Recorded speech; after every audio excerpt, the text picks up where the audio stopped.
Hi, everyone. Are we ready? I think so. Okay, So fantastic. Thanks for your patience, everybody. I am here again to answer your nutrition and food questions. My name's Katie. I'm a registered dietitian with the University of Toronto, and I can't wait to answer your questions today with Vanessa. But first, I thought I would start by making a smoothie. And there's so many different kinds of smoothies you can make, and a lot of it is based on ingredients. But I also wanted to address it from a nutrition perspective, because smoothies can be different things depending on what you want to put in them, obviously. So the simplest one is to put in fruit and ice. And so from a nutritional perspective, if I'm drinking a smoothie made with fruit and ice, then what I'm getting is the micronutrients from the fruit, all the vitamins, all the minerals, the fiber in the skins of the fruits, and a whole whack of flavor, obviously. And it's a really nice cold drink.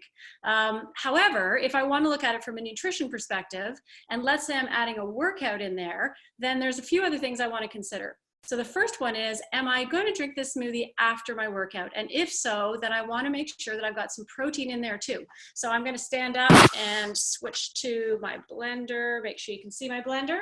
Here's my beautiful blender.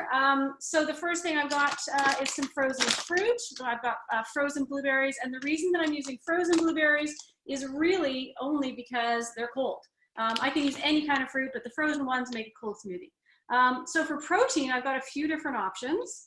The first one is good old milk. And the reason I like milk is because it's got some protein in it. And if I put a cup of milk in, which is like half a glass of milk, first of all, it makes the smoothie wet, but also I'm going to get a good amount of protein out of that. I'm going to get about 8 grams of protein out of that. Also, though, it contains zinc, it contains magnesium and calcium, and it's fortified with vitamin D. And those are nutrients that are actually really helpful in getting over illnesses like colds.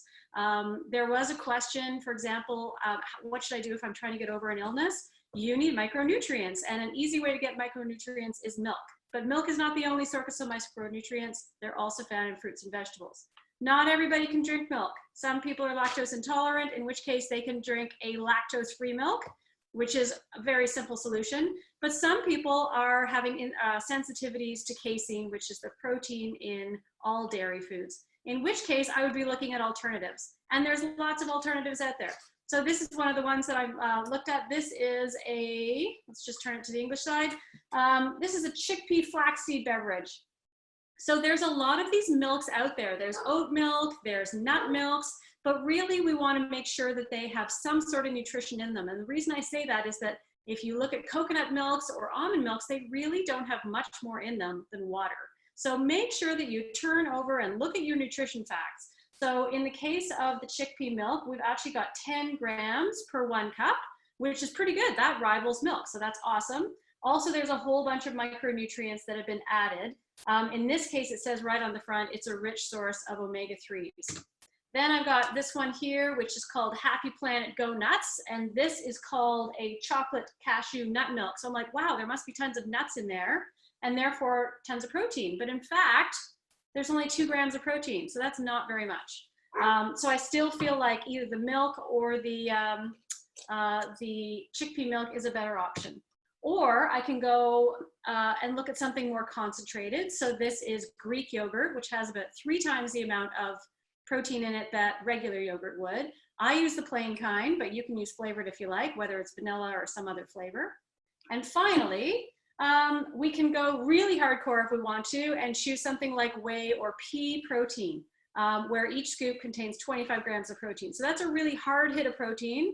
And certainly if you're in a really intense workout program, then a hit of protein like this is a good idea. But we want to turn it over and make sure that we have something like this logo here, which is the Informed Choice logo. So that means that it has been tested third party to make sure that there's no weird things in here that, well, essentially things that might, if we get drug tested, may be an issue for us. So any, let's just say anything that may have polluted our whey protein or our pea protein. So beyond that, if I'm going to put in my blueberries, that tastes delicious. I can put in a banana, that tastes delicious. I can put in some spinach if I'm looking for some greens. And then if I'm also looking for some more calories, if I'm looking for something to make this a little bit heavier in terms of like really filling me up, then I can get some oats. And I can put the oats in, and I'm going to put those actually in first. The reason I'm putting them in first is because, and I don't need much more than a couple of pinches, really, like a couple of tablespoons. That's going to give me a whole whack of B vitamins as well as some carbohydrates. And finally, if I want to make it even richer, so a little bit more calorie dense, I can use a full fat dairy. So using something like a homo milk, or if I'm choosing the yogurt, a full fat Greek yogurt looks like 5% fat. So that's kind of it for the smoothie. In terms of flavors, obviously any frozen fruit is going to taste delicious with a banana in combination with all of these things. Sometimes some of these whey proteins or pea proteins are already sweetened, in which case I would recommend that if you're using something like yogurt, you do not need to choose the sweetened options. So that's it for smoothies. I'm not actually going to turn on the blender because it's loud. Okay, so let's move to answering some questions.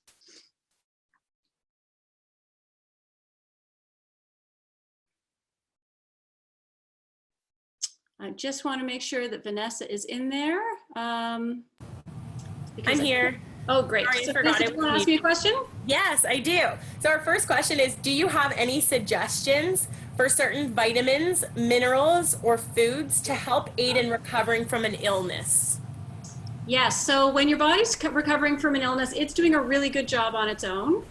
So making sure that you are eating and drinking just kind of regularly is important. So sometimes we're feeling so fatigued that we forget to feed ourselves. So that whole idea of like chicken noodle soup, it's warm, it's soothing, but it also gives you a whack of protein. And it also gives you some carbohydrates. So that's why it's so common. Another thing that you'll find is people are recommending that you drink things like orange juice, teas, and I would say that really just trying to eat every 3 hours is a good idea, because anything that you eat is going to give your body some needed nutrition. And if we're choosing fruits and vegetables, those are already going to have a lot of the micronutrients that we're looking for to help us. So namely, those are things like vitamin C, which you get obviously from fruits and vegetables, especially the raw kind. So that's where the smoothie comes in, because we're not actually cooking our fruit. And the reason I say that is because when we cook fruit, it actually kills the vitamin C. The other thing would be magnesium. Magnesium is found in dairy products, in also other things like the fruits and vegetables as well. But really the hardest hit that we're going to get from magnesium is things like dairy. You'll also find it in things like tofu, because tofu is made often with magnesium sulfate. And the other thing would be vitamin D. So vitamin D is something that we should be all, as Canadians, supplementing with. And I'll just grab mine. Nope, sorry, I put it away. So taking 1,000 international units, and it says right on the front when you choose your vitamin D, either oil or pill, you can either choose a 400 or 1,000. You want to choose 1,000. And taking that supplement once a day will really help. So vitamin C, vitamin D, magnesium, and finally calcium. Those are kind of the 4 things that will help. I think the last thing I'll say is that if you've got a sore throat, zinc lozenges are really helpful. They certainly soothe, but they're also another one of those micronutrients that can reduce, they allow your body to resume more quickly their natural functions. Awesome. So our next question, this is a great one. I think we got a lot of questions surrounding this, is what do I do about stomach bloat? Right. Okay. So stomach bloat is something that, our body doesn't have a lot of different ways of telling us it's not feeling great. And stomach bloat is one of its favorite. So if you're feeling bloated, it could be that you ate too much. It could be that you ate too much fiber and that your body is not used to the amount of fiber that you're eating, and it will let you know by bloating. And what's essentially happening is hard to digest carbohydrates are making it from your stomach to your small intestine to your large intestine. And there, your microflora, your good and bad bacteria, have a feast on these small bits of fiber, and they create gas. So bloating is actually from gas. And it's a way of your body saying, nah, I'm not really happy with what I just ate. So it could be that if it's you're a woman, it could be your time of the month and you're feeling a little bit more bloated. If that's the case, then sometimes it means that we just need to get our body moving a little bit more. So things like biking or hiking or bringing your knees up to your chest will actually physically move your internal intestines around and will help move around the bloat. If it's gas, that same thing, the idea of moving our body around will also help kind of pass through that bloating gas feeling a little bit more. So if you're European, often what they do after dinner is they go for a walk. They go for a half an hour walk, and that kind of helps with that feeling of bloating. So when I'm feeling bloated, I go for a walk. And if that doesn't help, then I move on to other things, because the other thing that bloat could be is your body saying, you know, I'm really not happy with something that's new in my diet. And so if you're newly lactose intolerant, you're going to be bloated. If you are newly intolerant to other foods, for example, a group of foods called FODMAPs, so those are fructooligosaccharides, oligosaccharides, monosaccharides, you will also get bloating. So if you're finding that you are consistently bloated after a meal, then it's time to get help. It's time to go to the doctor, to a naturopath, or to a dietitian to find out what the source of that bloating is. So if it's just the occasional bloat, then that's interesting. I wonder what it was. I'll go for a walk. But if it's something that's starting to consistently happen and the walking's not helping and you're not getting much relief, then it's time to ask for help. Awesome. So on our next question, kind of along the same lines, but not really. I know in the fitness and performance department, like, we know how to attack this using movement, but what types of foods do I eat to have abs is a question. I love that question. So I just read, and I put this actually on my story, there's a new book by a university professor called Looks Can Kill, and it's all about how the people online get those beautiful abs. And it turns out that they're not just exercising and eating well. They actually don't have very healthy lives at all. They're taking a ton of steroids, they're dehydrating themselves, and when they're actually at their absolute peak of anabolic steroid use and dehydration, that's when they take the photo. So I think the idea of eating for abs is not necessarily something that is very realistic. I think healthy eating and working out in a healthy way will get you to a healthy point, but will it get you abs? Nothing will get you abs unless you get to a very, very lean level. And the lean level that brings you abs is not often very sustainable, and it's certainly not sustainable for women. So there are some body types where women are carrying their percent body fat lower down, and so you may see abs naturally on them. But generally, when you see abs on a woman, it is because they are extremely lean, and extremely lean can often lead to health problems. So I would say that eating for abs is probably the same as eating ab pills. It's something that doesn't really fit within the realm of health. I would say, as you mentioned, Vanessa, working out your abs is going to increase the size of those abs. Eating healthy is going to help your body get to the weight that it is healthiest at. But leaning out to the point of showing your abs may mean that you're too lean. And I would say that that's on an individualized basis. Wow, awesome. That's a great insight into that, actually. Another one is it okay to binge on healthy foods? Haha, I love to binge. There are certain times of the day, and I'm sure there's a lot of you who have felt this way as well. Kind of mid-afternoon is a good binge time, and also evening is another good binge time. When I say good, I should say popular. It's a popular binge time. So it's also a time that your body is naturally looking for fuel. So what happens to me is and to everybody, frankly, is if we ignore our body's hunger cues, then eventually our body will get to the point where it says, I am so freaking hungry that I am asking for food now, and I want more than I would otherwise eat. And that's when it turns into a binge. So is it bad to binge on healthy foods? I think it's completely contextual. So an example would be if you haven't really eaten much all day. Let's say you had a banana at 10 a.m. and then you kind of missed lunch, and then all of a sudden you're like, 4 o'clock, I'm making myself a massive sandwich. So you eat a massive sandwich and then you're like, wow, I am still starving. So now I'm going to make I don't know, something super healthy, like, I don't know, let's say a smoothie and also a handful of nuts. Fantastic. But the question is, are you eating more because your brain is asking so much because it hasn't had much to eat all day long? So I would say an easy way to calm down a binge is to kind of eat every 2 to 4 hours, and then your body won't be desperate the way it is during a binge. So that's one way of looking at a binge. The other way is it okay to eat too much of there's too much of any good thing, right? So I think the question, especially within the COVID-15 situation, is, have I had enough food today? And if I haven't, then yeah, I got to treat myself to a proper meal. But do I need to have massive meals all day long? No. But on the other end, if there's a celebration coming up and you want to kind of go for it, then go for it. So there's a range of portions of food, let's say, for healthy eating. And as long as you're not binging every single day all the time, then yeah, there's nothing wrong with it. And I would say enjoy your binge. Cool.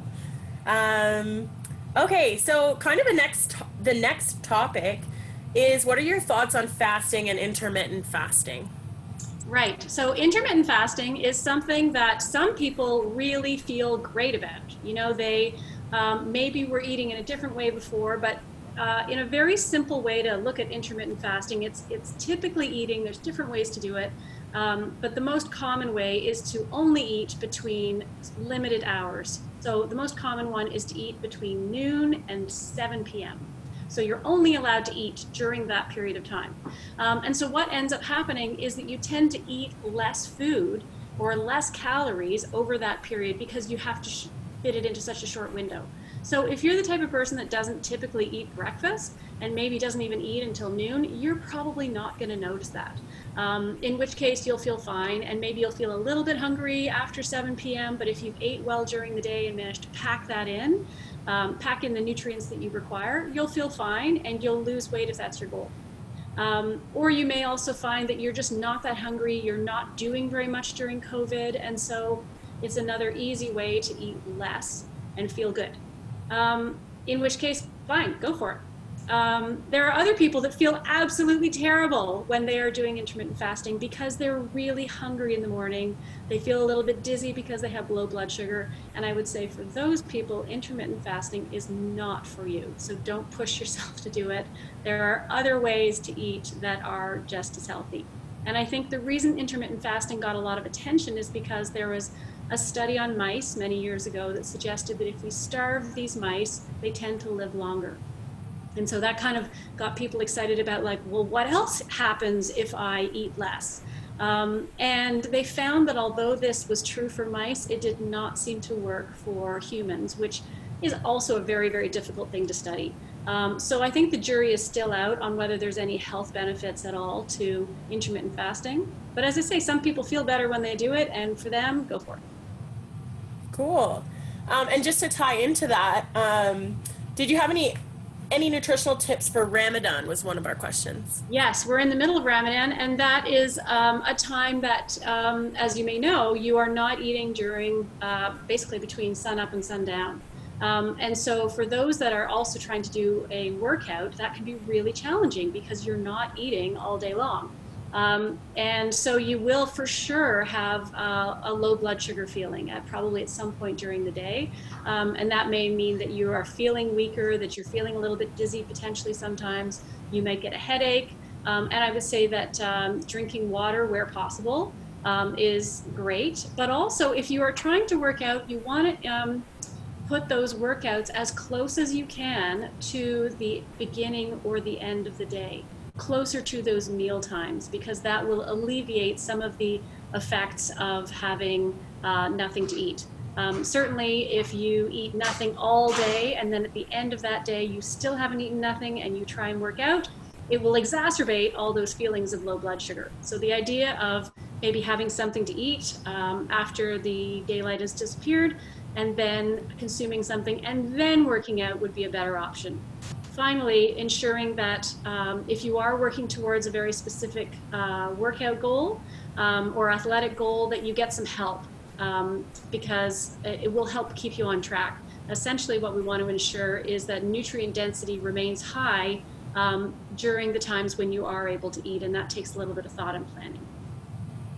Cool, thank you. Our next question is, how much water should I drink a day? And what about for an athlete?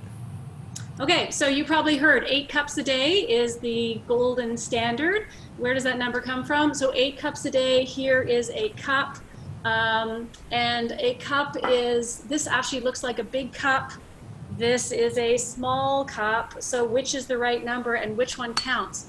When they talk about 8 cups, what they mean is 8 measuring cups worth. So that's about the size of my fist, or like half a glass of water. And that can be in the form of coffee or soup or watermelon. It doesn't necessarily have to be in the scenario for an actual glass of water. It's essentially 8 cups of liquid. And your body actually does a really good job of letting you know when it's thirsty. So pay attention to your thirst cues. If you notice that you're thirsty, then drink. Having a glass of water or a water bottle around will make it more likely for you to drink. And the other thing is taking a look at your pee. Probably many of you who have met with me one-on-one or in groups before have heard me say, take a look at the color of your pee, because it'll really tell you a lot about your hydration status. So we ultimately want the color of your pee to be somewhere around the color of lemonade. If we can get your pee to the color of lemonade, it means that you're pretty well hydrated. That's not the case first thing in the morning, but for every other time of the day, you can take a quick look in the toilet and say like, what color is it? Okay, it's lemonade colored, we're good to go. If you find that you're one of those people that is having a hard time getting water, you're just not really, your body's not asking you to drink, then keeping a glass beside the sink in the morning, and when you're first waking up, having a glass of water before you do anything else is a really easy way to add another cup and a half to your day. And the last thing I'll say is that as the weather starts to get hot, our body does a kind of a less efficient job of asking for drinks. So if you're working out in the heat, you may not be hearing that cue to drink quite as intensely, but you will. So we need to continue to drink even when we're not feeling thirsty. So I would say that's the only caveat, but otherwise pay attention. If your body's asking for a drink, it's time, and otherwise I would use that 8 cups of water a day as or 8 cups of liquid a day as your rule of thumb. Cool. Okay, so what do you recommend in terms of protein for fueling my athlete body during base training? So what they mean is lots of hard work. And yeah, like in terms of protein, what do you recommend?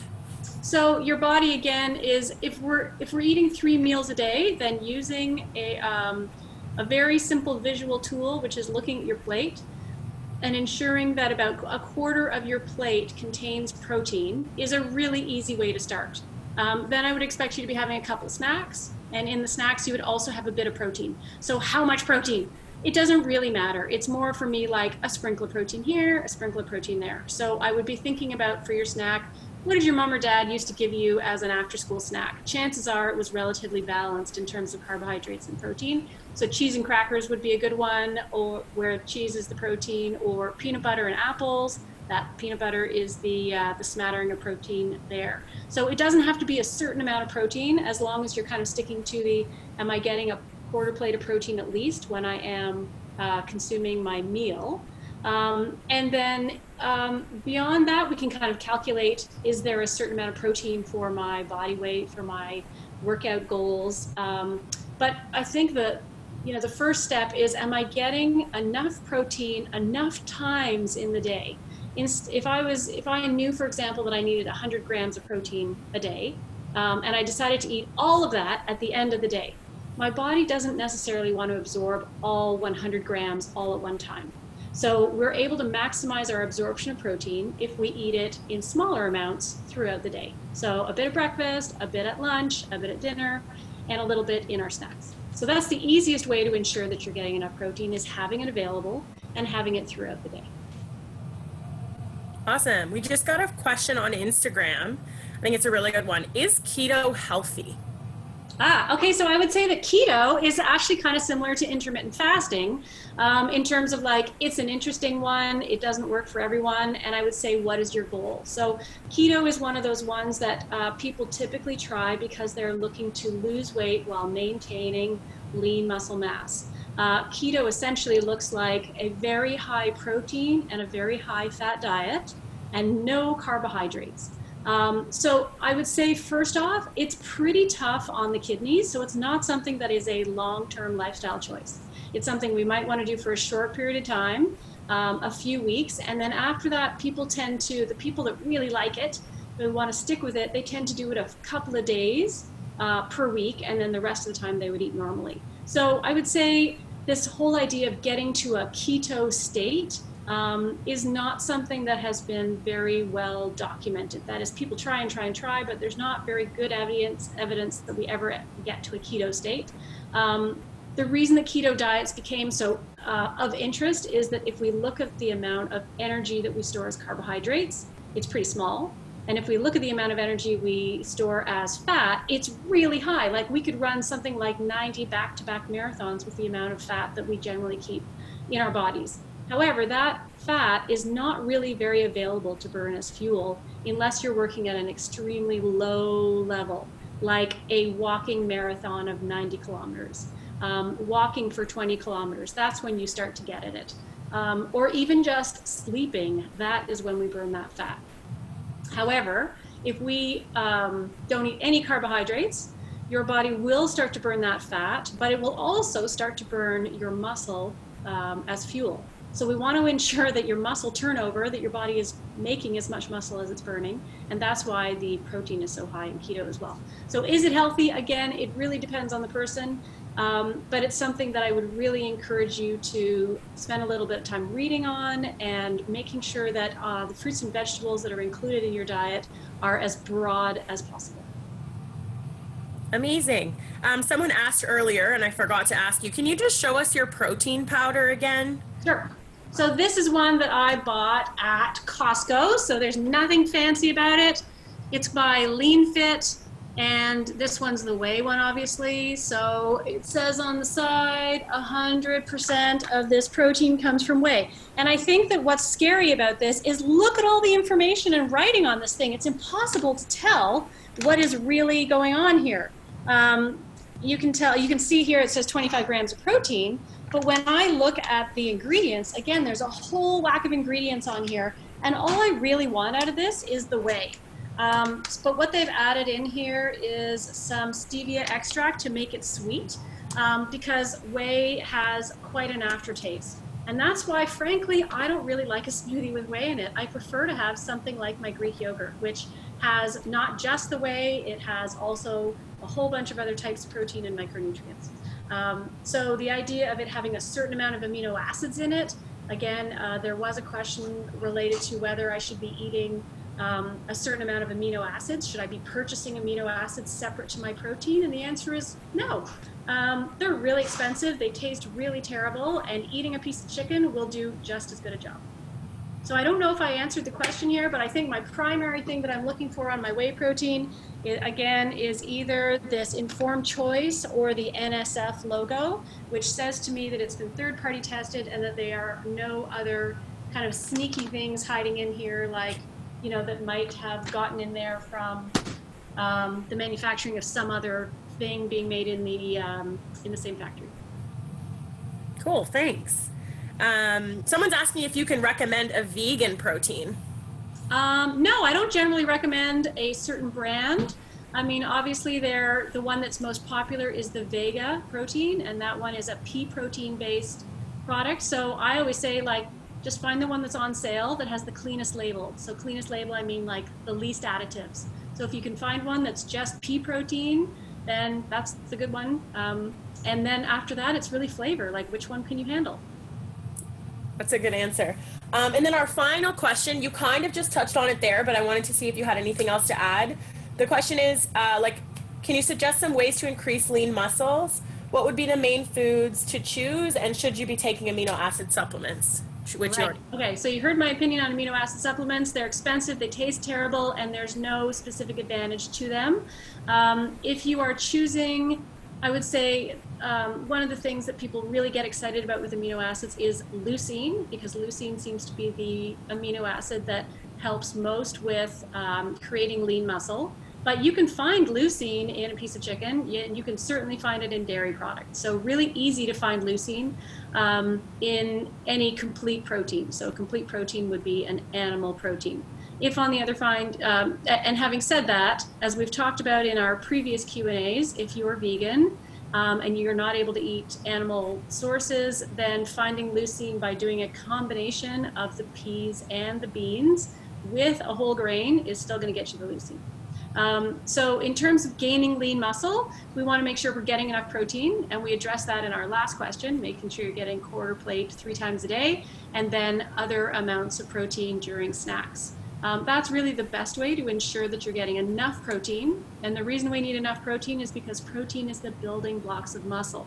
And what we want your body to do is break down the muscle that you have right now and build new, stronger muscle. So we want that protein turnover cycle to be maximized, and we can do that by eating enough protein and then doing a workout which will stimulate the building of the lean muscle. But I should also point out that this whole idea of lean muscle, when we gain muscle, we gain fat. That because the fat needs to pad around the muscle, needs to create the cell wall around the muscle, all of which contains fat. And then when we lose muscle, we lose fat. And when we lose fat, we lose muscle. So the two of them follow each other around. So I would expect this idea of gaining lean muscle. If you're eating enough protein, then you're going to be gaining muscle for sure, if you are stimulating your muscles to grow. But if you eat too much protein, then your body will store what it doesn't need, or it will poo it out. So your body's really in charge here. It's not so much what you choose to eat, it's what your body chooses to absorb, which is why a balanced diet is so important. That's a great way to finish. Thank you so much, Katie. That was awesome. So just quickly, anyone have a question, one last question on Zoom or Instagram? Feel free to type it in the chat on Zoom. Ooh, I wanted to, while you're, interrupt me if you get a question, but in the meantime, I wanted to say that there's been some interesting research around COVID-19 and vitamin D, and maybe the fact that the people that don't seem to be getting very sick from COVID-19 are the ones that have excellent vitamin D status. So that's interesting research. It's new research. It hasn't been peer reviewed yet. So it's, you know, we talked earlier about taking in enough vitamin D anyway, because we live in Canada where we don't get enough vitamin D from the sun. So having a daily supplement of vitamin D is a good idea. But in the meantime, we don't know if that is research that we should be paying attention to or not. And that we need enough magnesium to go along with that vitamin D. So just wanting to give a shout out for vitamin D, but not necessarily that we want to get too excited about any of these new pieces of research that we need.